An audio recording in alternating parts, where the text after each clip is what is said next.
बिस्मिल्लाहिर्रहमानिर्रहीम।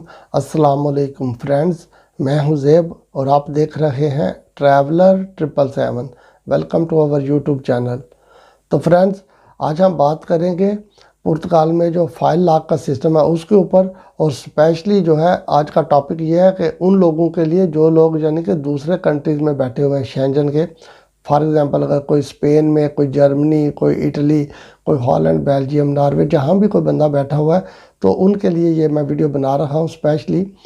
क्योंकि उसकी वजह ये है बेसिकली कि अगर आप पुर्तगाल से बाहर बैठ के अपना काम जो है वो आप समझ रहे हैं कि आप अपना काम इजी कर लेंगे, तो कभी कभी ये होता है कि आप इजी के चक्कर में आप अपना नुकसान ज़्यादा कर लेते हैं फ्रेंड्स।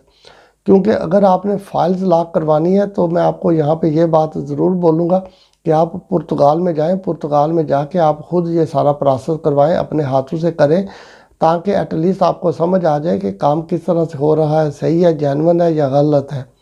लेकिन अगर आप दूसरे कंट्रीज़ में बैठ के वहाँ पर आप किसी से रब्ता करेंगे, उसको भी पैसे देंगे, फिर किसी से कॉन्ट्रैक्ट लेंगे, उसको पैसे देंगे, फिर वहाँ पर आप वहाँ से टैक्स भेजेंगे, तो एंड ऑफ द डे जब आपका सारा कुछ हो जाएगा, आप टैक्स देते रहें, 1 साल 1.5 साल आप टैक्स दें, उसके बाद जब आपको ईमेल आती है फॉर एग्ज़ाम्पल, तो फिर आप जो है पुर्तगाल में आते हैं तो काफ़ी ज़्यादा चीज़ें जो है आपके सामने खुलती हैं। फिर आप परेशानी भी आपको होती है, फिर आप लॉयर्स के पीछे भागते हैं, आप अपना केस भी ख़राब कर लेते हैं। तो इन सारी चीज़ों से बचने के लिए बेहतर है कि आप पुर्तगाल में जाएं, पुर्तगाल में आप रहें, वहाँ पर रह कर खुद अपना ये सारा प्रोसेस करें, ताकि कल को जो परेशानियाँ आपके सामने आनी है उनसे आप बच सकें। इसमें कोई शक नहीं है कि दूसरे कंट्रीज में आप बैठ के काम करते हैं तो आपकी अर्निंग माशाल्लाह से अच्छी हो जाती है, और फिर जो है आप कहते हैं कि आप वहीं पे बैठ के सारा कुछ कर लें, लेकिन अर्निंग तो वहाँ पर अच्छी हो जाती है। लेकिन कल को अगर आपके पेपर्स का, डॉक्यूमेंट्स का कोई प्रॉब्लम हुआ पुर्तगाल में, तो आपको वहाँ से अर्निंग भी छोड़ना पड़ेगी, पुर्तगाल में भी आके आपको रहना पड़ेगा। आपको फिर लैंग्वेज भी नहीं आती होगी, किसी चीज़ का पता नहीं होगा, फिर भी आप जो है पुर्तगाल में आके किसी और बंदे की हेल्प मांगेंगे, फिर कोई लॉयर्स के पास जाएंगे, उनको भी पैसे देंगे।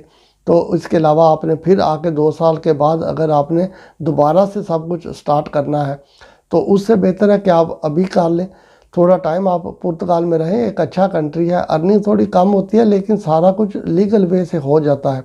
और पुर्तगाल एक ऐसा कंट्री है फ्रेंड्स, अगर आप पुर्तगाल में एक दफ़ा पहुंच जाते हैं, चाहे आप लीगल या इलीगल तरीके से, लेकिन पुर्तगाल की गवर्नमेंट जो है आपको वेलकम ही करेगी, आपको डॉक्यूमेंट्स ज़रूर मिल जाएंगे। लेकिन अगर आप इलीगल भी पहुंचते हैं पुर्तगाल में तो भी आपको डॉक्यूमेंट्स मिल जाएंगे, लेकिन उसके लिए आप वहां पर रुके।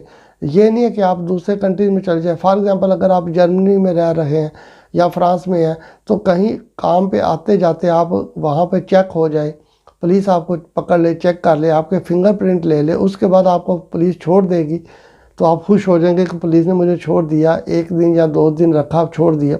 लेकिन वहाँ पर आपके लिए प्रॉब्लम होगी, क्योंकि आपके फिंगर्स उन्होंने ले लिए। जब एक दफ़ा आपके फिंगर्स पुलिस ने ले लिए तो वो अपने यानी कंप्यूटर में उन्होंने अपडेट कर दी।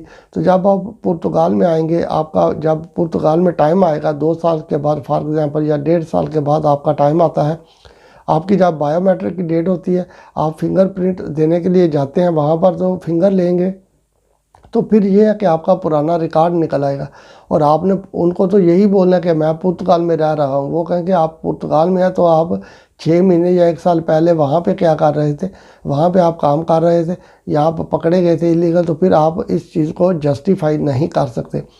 तो मेरे भाई, ये छोटी सी बात होती है देखने में, लेकिन जब आपके सामने आती है तो फिर ये एक बहुत बड़ा धमाका करती है, फिर आप जो है परेशान हो जाते हैं। फिर आप झूठ, कितने झूठ आप उनसे बोल लेंगे, एक झूठ बोलेंगे, उसको छुपाने के लिए एक और झूठ बोलेंगे, फिर एक और झूठ बोलेंगे, एंड ऑफ द डे सारे झूठ आपके सामने आ जाएंगे। और अभी जो है इमिग्रेशन वाले, उनको इन बातों का बहुत ही अच्छे तरीके से पता चल चुका है कि जो फॉरेनर्स हैं वो क्या करते हैं। उन्हें भी अभी इस बात की समझ है कि फॉरेनर्स जो है वो दूसरे कंट्रीज़ में बैठ के सारा कुछ कर रहे हैं जब पुर्तगाल में आते हैं। इस बात को यहाँ से आप देख लें कि एक बंदा अगर 2 साल से पुर्तगाल में रह रहा है, मिनिमम 2 साल से, तो एटलीस्ट उसको एक अच्छी लैंग्वेज नहीं आती पुर्तगाली, तो वो टूटी फूटी या थोड़ी सी उसको समझ आती है, वो बात तो कर सकता है। लेकिन डॉक्यूमेंट्स में आप लोगों का यही शो हो रहा होता है कि आप पुर्तगाल में रह रहे हैं, आपके डॉक्यूमेंट्स के का सारा प्रोसेस जो है वो लीगल चल रहा है। और जब आप वहाँ पे जाते हैं तो आपको किसी को शुक्रिया भी कहना नहीं आता, या अगर बंदा कोई बात कर दे हेलो है तो भी आप जवाब नहीं दे सकते। तो 2 साल से एक बंदा रह रहा हो तो क्या उसको इस चीज़ की समझ नहीं आती? तो इस तरह मेरे भाई बहुत ज़्यादा अच्छी लैंग्वेज नहीं, आपको थोड़ी बहुत तो लैंग्वेज आती है ना, जो बंदा पुर्तगाल में रहता है। यहाँ पुर्तगाल के अलावा आप किसी भी कंट्री में जाके अगर 2 साल रहेंगे तो एटलीस्ट आपको थोड़ी बहुत तो समझ आ जाएगी। तो ये छोटी छोटी सी बातें होती हैं, इनको आप मद्देनज़र रखें तो आपके सारे काम ठीक हो जाएंगे। बाकी फ़ैसला आपका ही है, जिस तरह पहले भी आप खुद माशाल्लाह से समझदार हैं, डिसीजन आपने लेना है, मेरा काम था आपको बताना।